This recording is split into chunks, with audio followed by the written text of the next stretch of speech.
Good evening, I'm Ces Oreña-Drilon. And I'm Pauline Verzosa. The big stories tonight, we're counting the last several minutes until former President Rodrigo Duterte faces the International Criminal Court for the first time. At around 9 p.m. or so, suspect Duterte undergoes initial proceedings at the Hague courtroom. And Harry Roque is spotted in the Netherlands and presents himself as Duterte's counsel hours before court appearance. The former presidential spokesman, who is facing human trafficking charges back here at home, arrived with Vice President Sara Duterte and Senator Robin Padilla. And from Malacanang to Davao, the government and the Dutertes are still trading accusations over the supposed motive behind Duterte's arrest.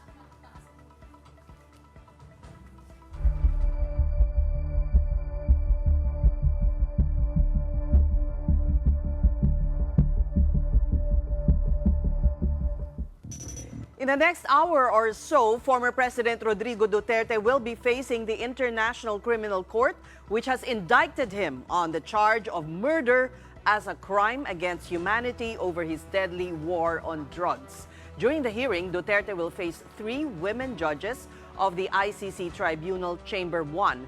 Here, Duterte will be informed of the crimes he is alleged to have committed, as well as his rights as a defendant, including the right to apply for interim release pending trial. Now, the prosecution will also be presenting its evidence against Duterte, which the judges will determine if these are sufficient to go to trial. The suspect, in this case Duterte, may object to his charges, challenge the prosecution's evidence, and may also present his own evidence. Duterte initially requested that he be assisted by his executive secretary, Salvador Medialdea, and the Office of Public Counsel for Defense, to which the ICC registry has acknowledged.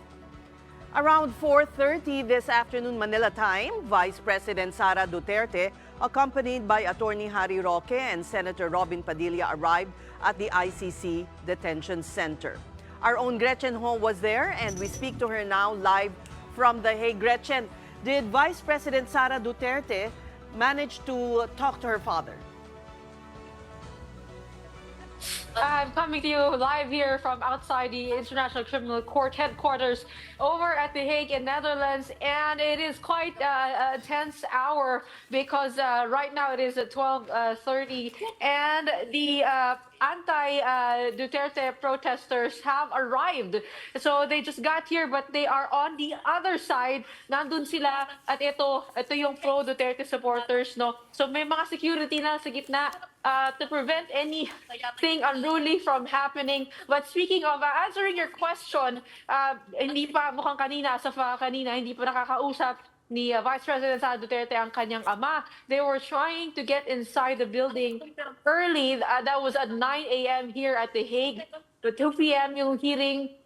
They were trying to get inside, but as Attorney Harry Roque said, there's a whole lot of procedures and emails that you'd have to send to be able to get the ICC approval. Hindi pa nakikita si Vice President, si Pangulong Rodrigo Duterte, pati na rin sila Attorney Harry Roque at si Senator Robin Padilla, who is also here in the Netherlands. What we do know is that Executive Secretary Salvador Medialdea was able to get inside the ICC Detention Center and talk to the former president. He is the official listed counsel as of now of the former president.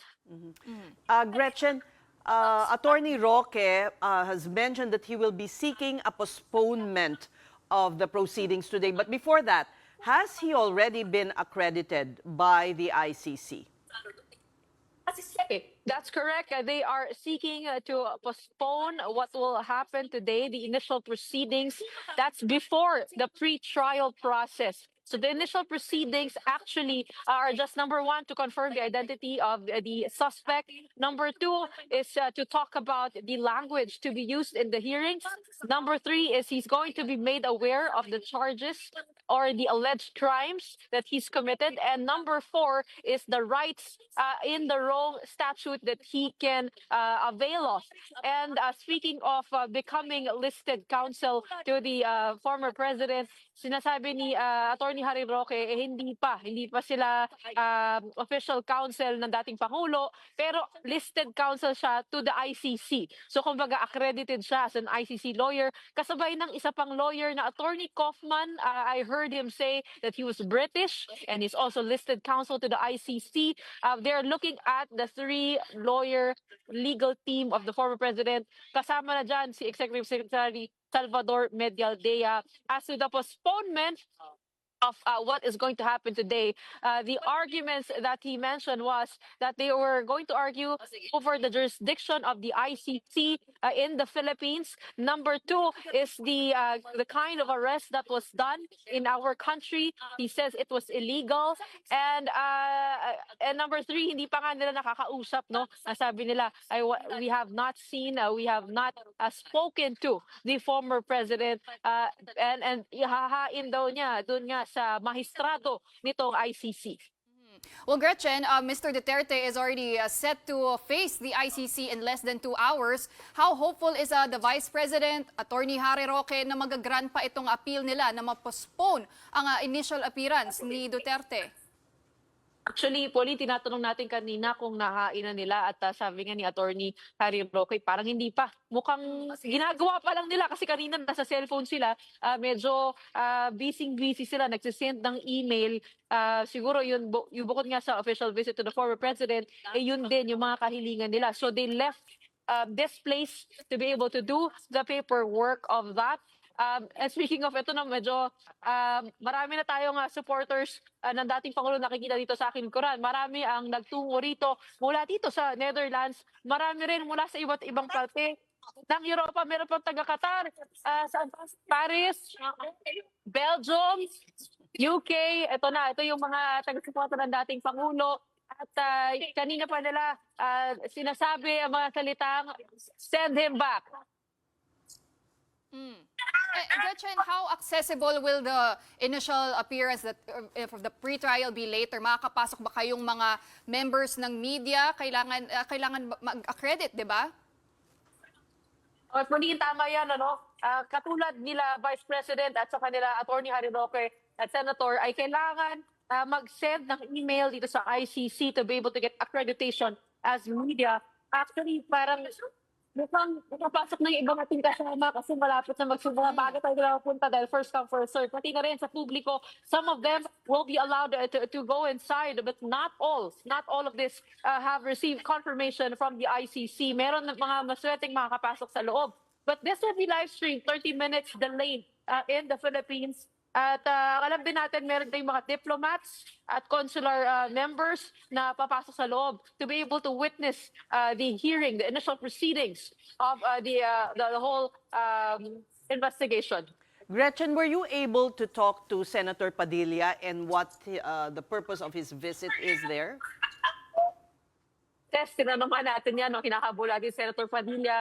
Bakit po nandito? Ano po ginagawa niyo? Meron po bang hahabol? Talagang no comment ang kanilang salita. No? Ayaw nila magbigay ng kahit anong pahayag because they are also confounded with how to deal with everything. Medyo sensitibo.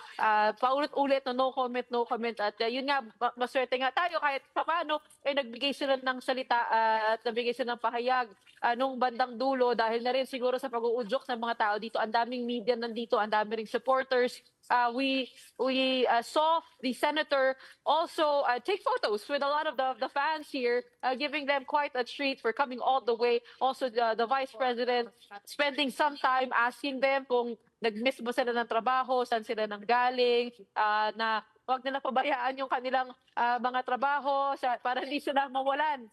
Pero yun nga, no, sinabi rin ni Vice President kanina na hindi ang pamilya Duterte ang problema ng Pilipinas. Ang sinabi niya ay ang problema daw ay ang kahirapan, ang korupsyon, ang kawalan ng oportunidad. And she was speaking to this OFW crowd who had to go abroad to be able to find greener pastures. So they did spend some time with the OFW community here, catering to them.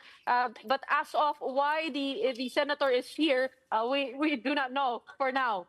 Well, he did say before that he's willing to be incarcerated with the former president, right? Oo, tama yan, ano, pero yun nga, gusto ko nga rin itanong kanina kung sasama sa loob. Mukhang yun ang plano ni Senator kasi talagang talaga they were trying to get inside. Sabay-sabay sila. So mukhang kasama rin si Senator Robin Padilla kung ano man yung mangyayari mamaya. But going back to the possible request for postponement of the proceedings today, this is the position of Attorney Roque. But are there any indications if he has been able to talk to Medjaldea, who is also actually the accredited lawyer for the former president in the proceedings today? Ako, yun nga yung kasi kanina nung nandito sila, ang sabi lang ni Attorney Harry Roque kasalukuyang nandoon sa loob si Executive Secretary Medialdea. Hindi natin nakuhanan ng update itong si Attorney Harry Roque kung nakausap niya right after that. But they wanted really to try to see the former president before his initial appearance before the pre-trial chamber. Yun yung kanilang pakay. And yun nga, they were in the middle of doing all of those emails. And speaking of talagang medyo marami ng tao dito talaga nagsisipuntahan at marami pang aabangan dahil there are I think about 3 buses that are making their way to The Hague, Netherlands over the weekend at mukhang sinabi rin ni Vice President Sara Duterte na magkakaroon daw ng press conference later today when they will be able to answer questions from the media. Also, Attorney Harry Roque trying to get in touch with us to be able to answer our questions. But for now, ayun lang ang kanilang mabibigay kasi they're also trying to find a way to get inside. And Gretchen, well, one of the rights of the accused, in this case si Duterte nga, is to request ng interim release. Balikan lang natin ano ba yung mga batayan para mag-grant ng interim release at ito ba ihihingin nga ng kampo ni Duterte? That's correct. Isa sa mga babasahin sa kanya yung kanyang rights under the Rome Statute. Under Article 60, he has a right to request for an interim release. Meaning yun nga, yung pansamantalang pagkakalaya at dito, the pre-trial chamber will determine if number 1 is not a flight risk, number 2 is not a risk to the witnesses and victims, number 3, he will not risk or interfere in the investigation, and number 4, that he will not cause continuing commission of crimes. So if he was able to satisfy all of those conditions, then he can be granted the interim release request. But, nire-research natin kung meron nga bang precedent itong pagbibigay ng interim release request. At nakita natin, meron tayong mga nabasang kaso na matagal nang nililitis, matagal nang under trial, at saka binigyan ng interim release request. Pero yung sa ganito kainit at ka-fresh na issue, hindi natin sigurado. But one of the reasons why he is kept here is because they do not believe that he can be summoned and that they need him here to be able to appear in the proceedings. Also, Gretchen, a quick check online on whether postponements have been granted for initial proceedings. There have been indeed cases of the grant of postponement. So, it's going to be a long day for you over there and a long night for us here in Manila. So, thank you, Gretchen, for that update. We'll be surely hearing you later on before we go back in the program.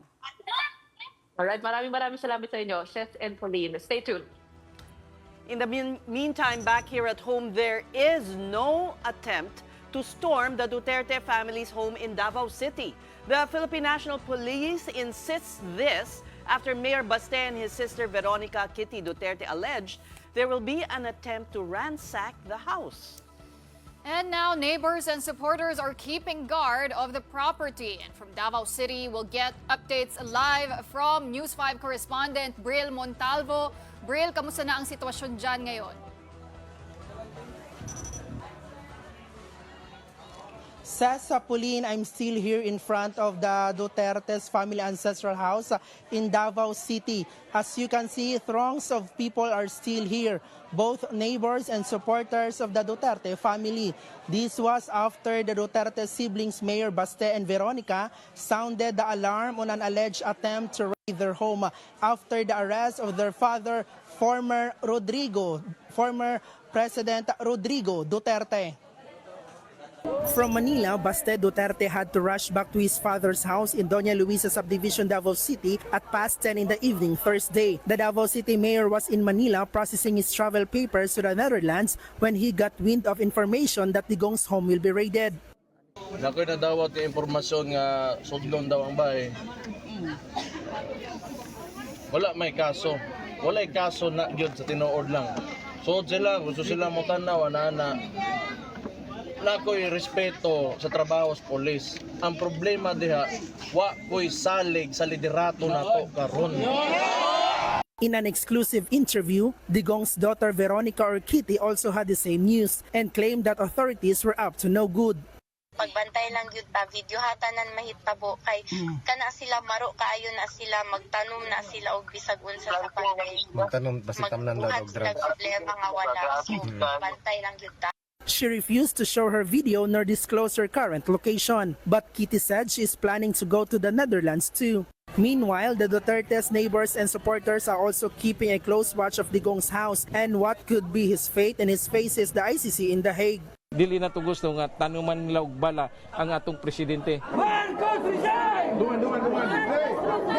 Over in Mandawi City in the province of Cebu, there are pocket rallies and gatherings being staged for Duterte. The former president's supporters shared a common sentiment. Their Tatay Digong should be freed as soon as possible, and that if he has to stand trial, he should be prosecuted right here in the Philippines. Ces Oreña Police Region 11 has already debunked the Duterte siblings' claim that there is going to be a raid at the Duterte family's home. And to be honest, there was still not seeing police forces here around the house since yesterday. But the Duterte's neighbors and supporters vowed to stay here, especially for tonight, as former President Rodrigo Duterte appears for the first time in front of the International Trial Court. Well, thank you very much for that update. That was News 5 correspondent Bril Montalvo reporting to us live from Davao City. Intense emotions indeed the past couple of days. Here's another from former Presidential Legal Counsel Sal Panelo calling out Duterte ally and presidential sister Senator Amy Marcos. Balat kayo pala, buhay sa mundo. Yan ang sagot ko sa kanya. Bulay-mulay lang mo. I think he just wanted us to hear his singing voice. But anyway, that's Panelo's response to Amy saying she boycotted her party, Alianza para sa Bagong Pilipinas campaign rally today because of former President Duterte's arrest, rather. And to quote Amy, nagpapaumanhin ako sa mga kababayan kong waray na hindi ako makakadalo sa rally, hindi ko matanggap ang ginawa kay FPRRD. Pinag-aralan ko ang mga pangyayari upang maliwanagan ang sambayanan, makabuo ng makatotohanang solusyon patungkol sa pagtangay sa dating Pangulo. Alianza's campaign today was led by no less than Senator Amy's brother, President Bongbong Marcos. Before the fallout, the Marcos and Duterte families joined forces via the unit team, supposedly an idea of Amy.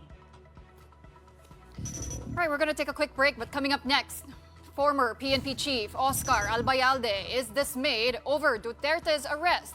We have his exclusive interview coming up next. Keep it here on One News.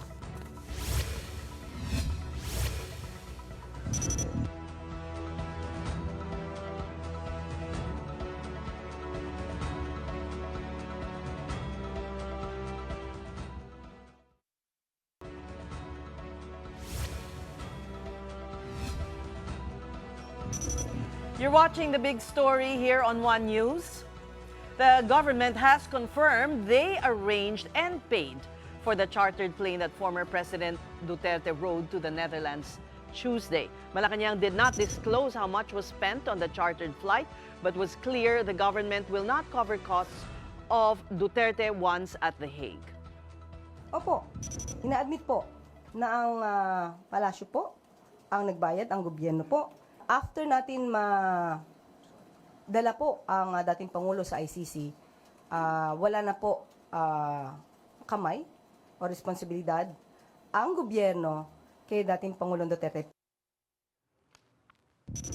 The palace also assured a fair trial be given to the former president, but will comply if the ICC issues a seize order of the Duterte's assets while the trial is ongoing. At the same time, they dismissed claims that Duterte's arrest was a demolition job and denied accusations the president is conducting loyalty checks within the Philippine National Police. Paano po magiging demolition job kung ito pong kasong to ay na-file na? Hindi pa po panahon ng eleksyon, hindi pa po panahon ni Pangulong Marcos. Ito po, naisampa po yata to kung di ako nagkakamali taong 2017. Matagal na nga po eh. Sa ating pong paningin, ang pagkakalat po ng mga gintong klaseng kwento ay para po mas lumaki ang simpatya sa dating Pangulong Duterte. Former President Rodrigo Duterte will be facing a 3-judge panel from the ICC pretrial chamber in just a few hours, and many are wondering what will happen during the hearing. Here, his identity as a suspect will be verified. The trial language will be determined, and he will be formally informed of the charges against him and his rights under the ICC Rome Statute, including choosing a lawyer from the ICC's accredited list. Duterte may request for an interim release while awaiting trial, but the court will only grant this if they are certain he will attend hearings and he will not pose a risk to witnesses, victims, nor evidence. Now, even if the interim release is approved, he may not be allowed to return to the Philippines. A retired ICC judge has also confirmed that VIP treatment and a hospital arrest will not be allowed for Duterte. The pretrial chamber hearing is scheduled today at 1 p.m. Dutch time or 9 p.m. Manila time. And as we await former President Duterte's appearance before an ICC tribunal, let's discuss what may happen later. And joining us tonight to discuss this is Attorney Dino De Leon, alumnus at the Hague Academy of International Law and the Georgetown University Law Center. He's also the director of the Human Rights and People Empowerment Center. Welcome back to the Big Story, Attorney. It's a pleasure to be back. You know, anticipation is so high. We're just an hour away, no? Counting the minutes to the first time we'll be seeing the former president after he boarded that plane, and of course, pictures sent to us. So what can we expect now that there is an indication that a postponement may be asked? In international law, we have to understand that every case is what we call in law sui generis, meaning to say, especially when it comes to dealing with crimes against humanity, it is not something that is well set. No? The reason being, there aren't a lot of instances wherein the crimes against humanity is considered. So unique, you mean? It's always unique. It's a class of its own, right? Meaning to say, there is some sort of flexibility when it comes to determining what should be done next. But based on the rules, what we can see is what's going to be next is, of course, his rights will be read to him. The language of the proceedings will be chosen. The third one is, of course, the accusations will be read to him. There might be a plea. It's not required, right? What's required is only an acknowledgement. But if he says, okay, I'm guilty, then afterwards there can be already surprise. You think he might say that? Well, he's been admitting on record all of the things, and given how bombastic the personality of the former president is, again, this is sui generis. We don't know what could happen next. But there's already a precedent in the ICC wherein there was an admission and a plea of guilty was entered, and forthwith there was a judgment that was rendered. No need for a trial, of course, because there's already an admission, right? An admission and a plea of guilty, right? So there can be that possibility. In other words, we are all now continuing students of international law because, as I've mentioned, there aren't a lot of experts. We are entering a new realm. A new realm. You know, my classmates in the Hague Academy of International Law was congratulating President Duterte because he will be advancing international law because he will have a lot of contributions. Law international law students all over the world will always cite the Philippine Yes. case, right? Because this was a successful arrest, and the proceedings will, of course, set a precedent. Infamous, you mean? Infamous. Unfortunately, the Philippines will be cited for contributing in international law because of the atrocities that our very own people suffered. What do you make of his statement on the plane before he disembarked? He sent this, it was posted on his Facebook page. Well, of course, Pwede ba yung i-enter ng evidence? Is that an admission? there are a lot of things that can be entered in evidence, and everything, all his actions can be entered into evidence. But, the initial sentiment was, but parang siya pa yung victim, no? I think there has to be a quick reflection on our people, no? It is not Rodrigo Duterte that is the victim. He is an accused in this particular case. He is not a victim. He is there to face justice and the wheels of justice. He will be given his day in court, which means that he will have a chance to explain his defense. He's not being oppressed, right? Because if there's an explanation of his defense, there's a possibility that he can be exonerated. So if they're saying that all he did was legal, was perfectly okay, was justifiable, then he will have his opportunity to present those defense in court. In other words, let's allow the proceedings and the process to take its natural course. Before actually judging the ICC, let's wait for the entire course to happen. I think this is a call for sobriety, because ultimately our loyalty must be with the nation, with the rule of law, regardless of the personalities. I know we have different persuasions, we have different people who we support, but ultimately, let's ask ourselves, where is our loyalty? And the loyalty has to be doing what is right, the rule of law, and no one should be above the Constitution, the rule of law, including international law.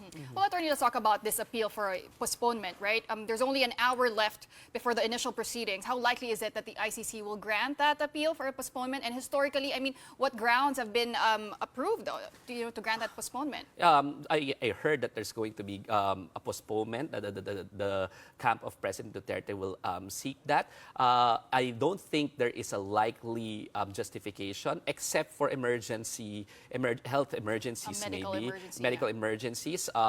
But he was checked, remember. This is the International Criminal Court. They have good facilities. They have very good doctors. They know the condition. It's not very like the Philippines, right? Where all of a sudden you will wear a neck brace, you will come in with a wheelchair, and then all of a sudden you'll get VIP treatment or special treatment. It's not like that, right? Because they have the facilities. They have been dealing with international criminals, and they will be treated accordingly based on facts, not based on just comorbidities, for example. So in other words, it's not enough for you to just present that you have comorbidities. But that's for health. What if, we just arrived, we're not prepared, etc.? This is just, let's remember that this is just initial appearance. Lang ito, And this is just initial appearance. Initial. The pre-trial will probably be scheduled 60 to 90 days after. That is to give them time to also take a look at the evidence, to prepare their defense, to confer their counsel. In other words, the Rome Statute actually took that into consideration. And of course, because this is international law, they will be treated with dignity, like real human beings, right? Something that did not happen for all the victims, but they will still be given all of those due process, and that includes giving them time to, of course, prepare their defense intelligently. Is there a possibility Mr. Duterte will ask that the language be in Bisaya? That can be a possibility, and in fact, I've been taking a look at the job postings, in job postings in the ICC, and there have been a lot of job postings on. I'm just taking a look at it, just to keep your options, right? Because I'm a graduate of the Hague Academy. Sometimes you want to come back to the Hague. It's a beautiful place. Okay. The detention facility of Rodrigo Duterte is beside the beach, fresh air, right? So that's where we stayed as well. Right now it looks very cold. Yes, that's true. But ultimately, there are job postings wherein they were looking for Cebuano interpreters. Yes. This was recently? Yes. Yes. I think it's still in the posting, if I'm not mistaken. But the last time that I checked, there was Cebuano translators. They're looking for it, and it's just that what's funny was those who are being prioritized are ICC member states. Hindi So na I don't know how they're member gonna state ang settle Pilipinas. that. Maybe there were people who changed their nationality and then who speak Yeah, that's Cebuano, possible. because there are a lot of I'm sure Filipinos. we're scattered all Or over the scattered world. because of Come the on. diaspora, right? Yeah. But the priority has to be ICC member states. But they're looking in particular Bisaya and Cebuano Because he may translators. just ask that. Yes, I think the ICC will be prepared for any eventuality. They have resources. Remember that there are 120 plus nations who are members of the ICC, and of course they contribute to make sure that this international mechanism, which serves as their safeguard too against despots, will actually be successful. And Attorney, what types of evidence do you think will be presented later in order for the judges to determine if it will proceed to trial? I mean, how much evidence will be presented against the former This is not yet president? the pre-trial, so this is just the initial appearance. So what we will expect is only if they have interim measures of relief that they would want to avail of, just the rights, and then maybe they will just schedule the trial. So later, we don't expect any presentation of evidence, except maybe with respect to the interim measure of relief that they would want to avail of, right? Okay, Attorney, here's a question I have now. Will the president have time to speak before the court? And as you mentioned earlier, he has a history of being bombastic, right? I mean, how can the ICC ensure that the president will remain composed and that he will adhere to the protocols there during the proceedings, given his history of, unscripted remarks, of verbal outbursts? If I were his counsel, it's not going to be the ICC's job to make sure that he's composed. It should be his counsel's job, because there are things that he might say there that might actually incriminate him. Having said that, in the ICC rules, if an accused or anyone becomes unruly, to the point of disrupting the proceedings, they can excuse them from the proceedings, and even if he has the right to participate, he can even be asked to participate via remote video conferencing if he becomes unruly. So if it's his right to attend the proceedings, if he is unruly, he's disruptive, then there will be mechanisms to ensure that the proceedings will continue without his disruption. But what's the rule? Does he speak through his counsel, or will he be allowed to address the court? As a general rule, of course, it's through the council. But again, this is sui generis, right? There are instances wherein maybe a former head of state or somebody who committed crimes against humanity will want to speak. And then the court, it is within the discretion of the court to listen to him. So if he raises his hand and the court sees nothing wrong with allowing him to speak, and his counsel cannot even stop him, then the court will exercise its discretion to listen to him, and always the consideration is whether it will advance the greater interest of justice. All right, well, Attorney, back here at home, in Davao City, we had a reporter reporting earlier, right, that Mayor Duterte flew back home to Davao from Manila because he heard reports that yung bahay daw po ni former President Duterte, i-raid daw ng police force. How true is that? Is the ICC really issuing a seize order on the assets of the accused, in this case, Mr. Duterte?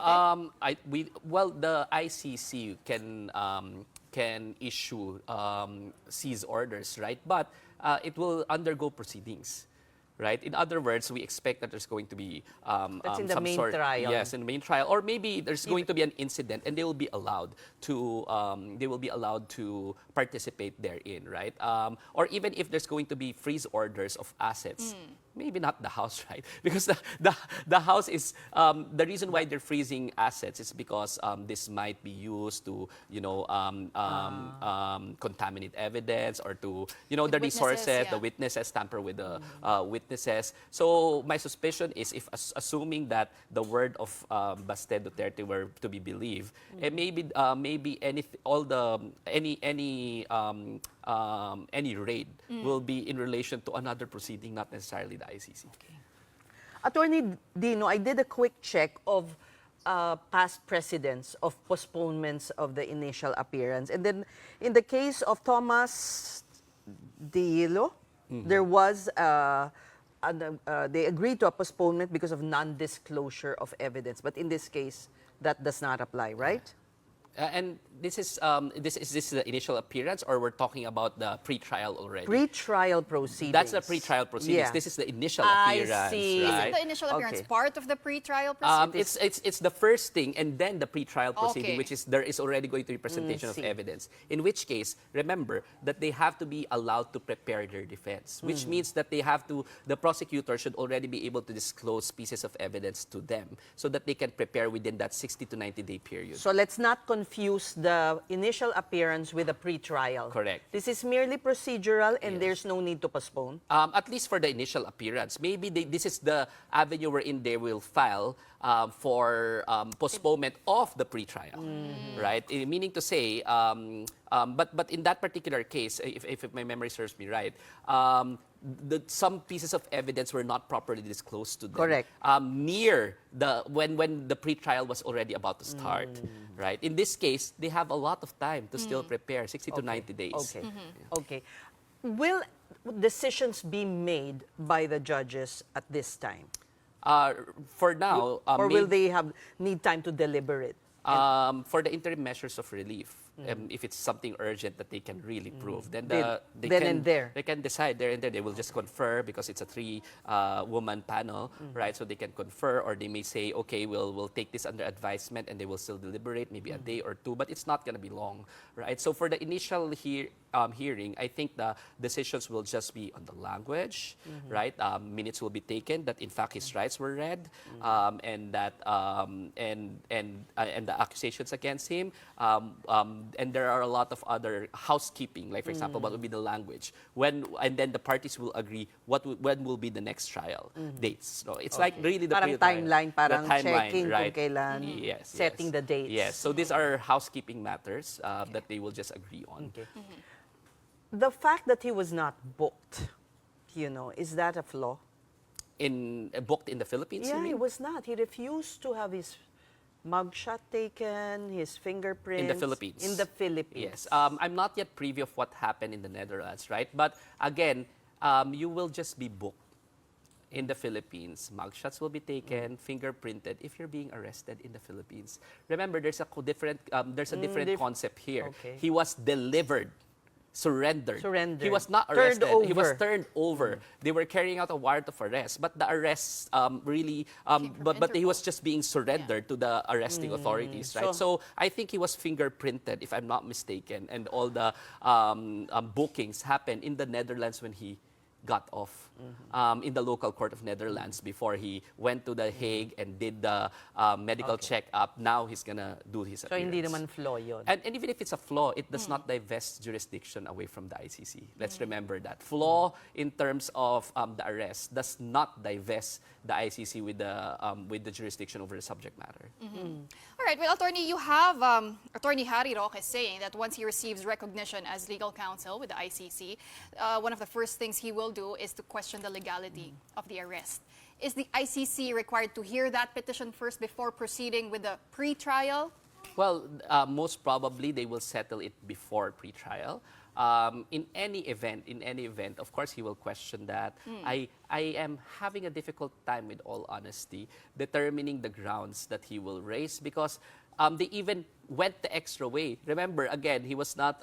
He was just being surrendered. They still read him his rights. That's not even required by the ICC charter, even by our domestic rules. He was treated properly. The police officers were very professional. He was shown the communication from the ICC. Correct, right? The warrant. He will try all this, what I presume to be dilatory, but the ICC will be ready. Again, it's not like sometimes, unfortunately, in the Philippines, wherein they can just carry their weight around, right? This is the International Criminal Court. Most of the staff there, the judges there, are learned in international law. Hopefully, Attorney Harry Roque's tactics will work. Let's see. But I really sincerely doubt it, because as we all know, as we've seen, the way that the arrest was conducted was very professional. Let's give credit where credit is due. Okay, we're entering the realm of speculation here, but yung General Torre talked about dilatory tactics during the day of the arrest. Yung talagang, ewan ko kung anong delay ang gusto nilang mangyari. And here again, delay. Bakit? Anong inaantay nilang political ongoings in the Philippines? What is the interest of prolonging this thing?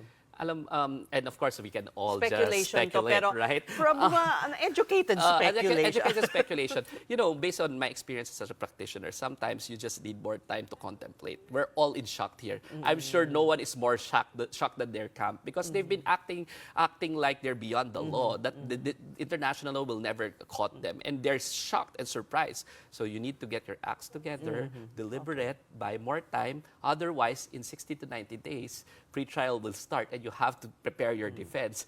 You may need more time, considering that I really honestly think the pieces of evidence are available. We've seen the Filipino people, a lot of Filipinos killed under the previous administration. These are facts that we're seeing. It's well documented. In broad daylight, these are well documented as well by human rights groups, by the media, admitted no less than by the president. We have Senate investigations, Quadcom investigations. Even the ICC on their website, right, asked for testimonies. So even the CHR, led by Senator Laila de Lima, had investigations about the Davao Death Squad. Those are pieces of evidence already available in government record. The Senate hearing that she also launched, wherein she was removed afterwards and thereafter she was jailed, right? And then we also have the Quadcoms, hearings. Pieces of evidence were offered there as well. We have the Commission on the human rights groups. So there are a lot of well-documented, crimes that happened, even by the media. Patricia Evangelista came up with an entire book on how she saw it firsthand. So, meaning to say, there's so much evidence and you need time to peruse through it and to actually contemplate what would be my defense, especially since he is also admitting it on record several times, which is a declaration against interest, which is the strongest form of evidence as well. It was because this is all bravado, right? To him, he can say it's hyperbole. But he can say he thought that never will he be caught. Medyo nalasing siguro rin sa kapangyarihan. Ang tawag nila doon is hubris. Yeah. Well, we thank you for your time, Attorney Dino De Leon, speaking to us, pero we'll be seeing more of him, yes, right? in just a few minutes, yeah. All right, now moving on to another story. Well, former PNP Chief Oscar Albayalde expresses his dismay over the arrest of former President Duterte. In an exclusive interview with News 5, the retired general admits his family is already affected by the issue.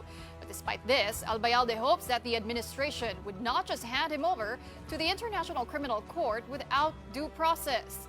Albayalde replaced retired general and now Senator Bato de la Rosa as PNP chief during the Duterte regime.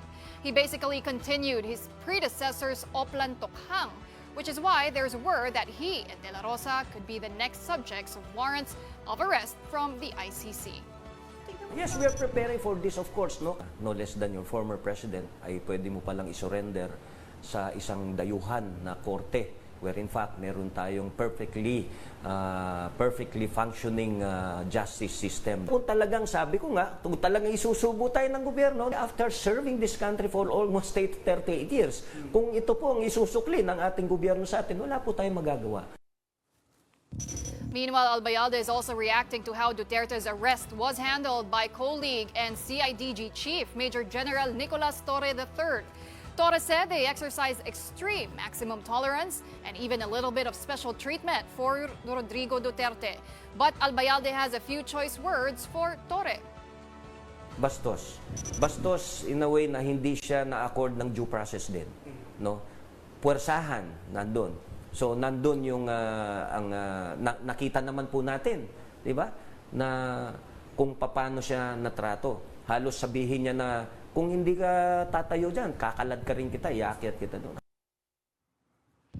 And over at the Senate, preparations are already underway for the impeachment trial of Vice President Sara Duterte. Senate Secretary Renato Bantug Jr. confirmed that senators are being fitted for robes following a go signal from Senate President Chis Escudero. The robes are said to have the same maroon color and design from the impeachment trial of the late Chief Justice Renato Corona in 2012.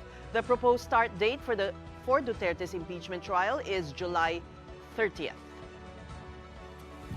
We're pausing for another breather, but right after that, we go back to the Netherlands, where former President Duterte is facing the ICC in just half an hour. Our very own Gretchen Hall gives us the latest when the big story returns. Keep it here on One News.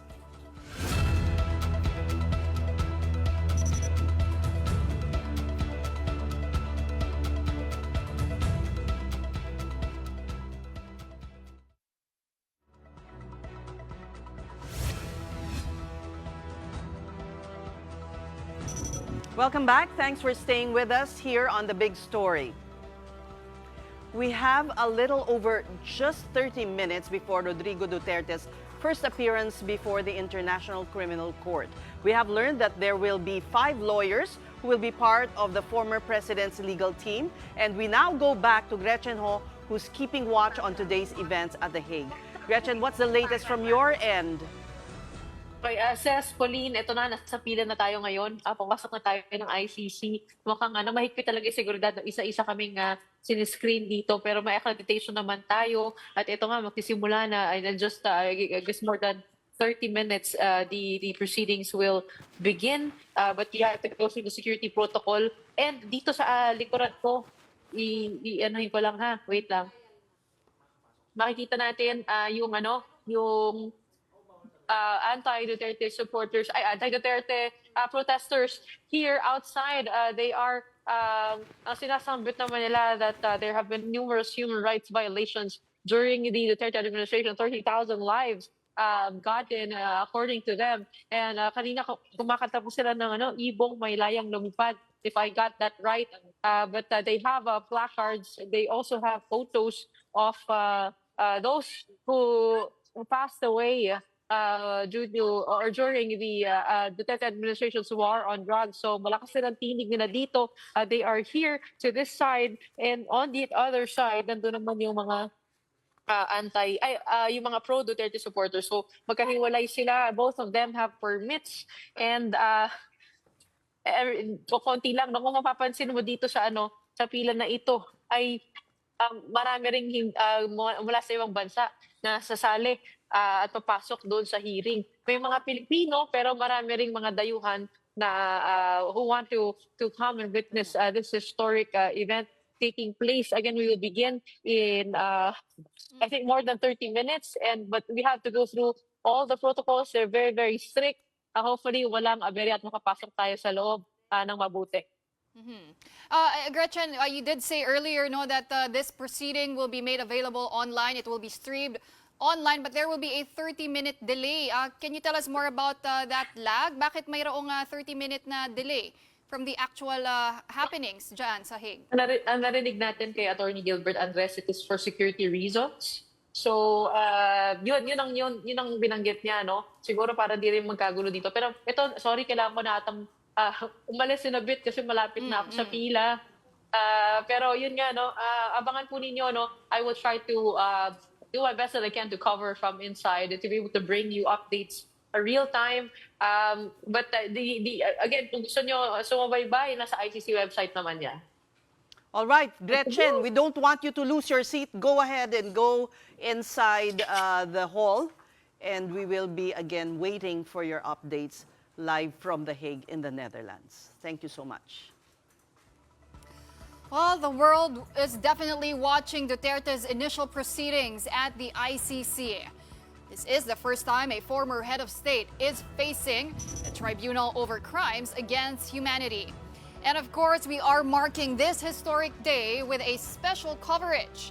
Join our very own Ces Oreña-Drilon here and One News editor Ed Lingao as they keep track of the proceedings from The Hague in the Netherlands. You can catch this coverage on One News starting at 9 p.m. You can also catch it via live stream on the official social media platforms and channels of News 5, 1PH, One News PH, True TV, and the Philippine Star. All right, so still so much to look after, Mrs. Yes, you know, Pawi, we have to discuss that portion of our news last night when former Chief Executive Secretary Medjel Dea said, oh, there's some conspiracy, something to that effect, right? But what really happened? Yeah, so many questions on last night. ES Medjel Dea faced members of the media saying that the president wasn't inside the ICC detention facility, that he was brought to a hospital that they did not disclose.